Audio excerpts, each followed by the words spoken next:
6 Δεκέμβρη 2008. Ο Κορκονέας πυροβολεί και σκοτώνει τον 15χρονο Αλέξανδρο Γρηγορόπουλο.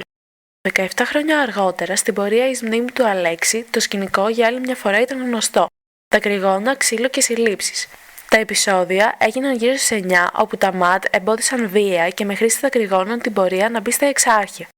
Σε σχετική της ανακοίνωση, η Ελλάς κάνει λόγο για επίθεση με μολότοφ, ενώ όπως φαίνεται και από το υλικό που αναρτήθηκε μετά, δεν έπεσε καμία μολότοφ. Αστυνομικοί εισέβαλαν σε βανάκια του ΕΚΑΒ για να πάρουν τα στοιχεία των τραυματισμένων, όπως είχαν ξανακάνει στις 31 Δεκάτου στην πορεία μνήμης για τον Κυριάκο Ξημητήρη, όπου αστυνομικοί ζήτησαν λίστες ασθενών με χτυπήματα στο κεφάλι. Παρόλη την καταστολή, ο κόσμος ανασυγκροτήθηκε και έφτασε στο σημείο του Αλέξη, όπου και εκεί υπήρχε μεγάλη αστυνομική παρουσία. Βέβαια, πολλοί θα πούν: τι δουλειά είχατε εκεί?